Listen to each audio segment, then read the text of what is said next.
Deuteronomy 14 Tithing, clean and unclean food repeat, tithes and the poor. Deuteronomy 14 repeats the dietary laws and the laws of tithing. Israel is a holy people, so they must not eat anything detestable. The chapter lists clean and unclean animals, fish, and birds. It also commands the tithe to be eaten before the Lord at the central sanctuary, with a provision for converting it to silver if the journey is far. Every third year, the tithe is to be stored in the towns for the Levites, foreigners, orphans, and widows. Let's walk through it and renew our minds about it. Clean and unclean food, you are the children of the Lord your God. Do not cut yourselves or shave the front of your heads for the dead, for you are a people holy to the Lord your God. Out of all the people on the face of the earth, the Lord has chosen you to be his treasured possession. Do not eat any detestable thing. These are the animals you may eat: the ox, the sheep, the goat, the deer, the gazelle, the roe deer, the wild goat, the ibex, the antelope, and the mountain sheep. You may eat any animal that has a divided hoof, and that chews the cud. However, of those that chew the cud or that have a divided hoof, you may not eat the camel, the rabbit, or the hyrax.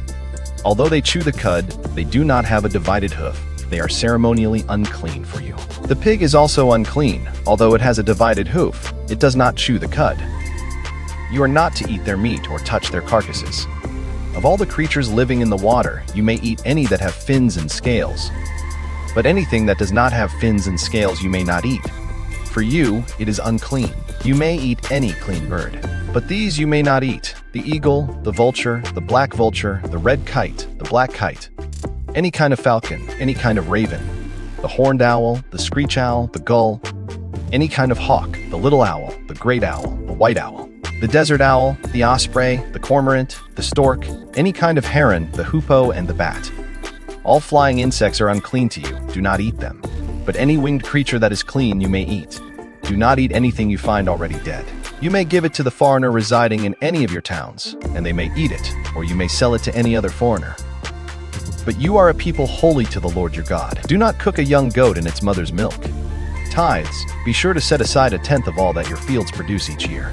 Eat the tithe of your grain, new wine, and olive oil, and the firstborn of your herds and flocks in the presence of the Lord your God at the place he will choose as a dwelling for his name, so that you may learn to revere the Lord your God always.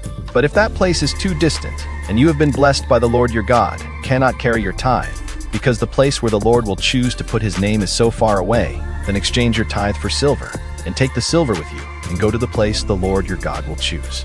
Use the silver to buy whatever you like: cattle, sheep, wine, or other fermented drink, or anything you wish. Then you and your household shall eat there in the presence of the Lord your God and rejoice. And do not neglect the Levites living in your towns, for they have no allotment or inheritance of their own. At the end of every 3 years, bring all the tithes of that year's produce and store it in your towns, so that the Levites, who have no allotment or inheritance of their own, and the foreigners, the fatherless, and the widows who live in your towns may come and eat and be satisfied, and so that the Lord your God may bless you in all the work of your hands. Lessons and teachings. 1. Holiness extends to daily life, even food.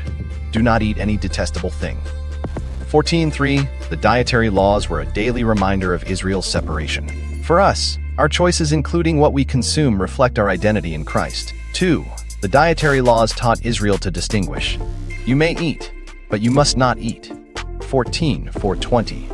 Learning clean versus unclean trained discernment. For us, discernment in small things leads to discernment in big things. 3. Do not cook a kid in its mother's milk.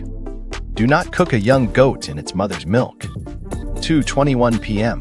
The basis for kosher separation of meat and dairy through the principle of not mixing live milk with dead meat. For us, respect the sanctity of life. 4. The tithe is for worship and joy. Eat the tithe before the Lord and rejoice. 2:23 p.m. The tithe was not a grim tax. It was a feast of celebration. For us, giving should be joyful, not burdensome. 5. Provision for the Levites and the poor. The Levite, the foreigner, the orphan, and the widow. 2:29 p.m.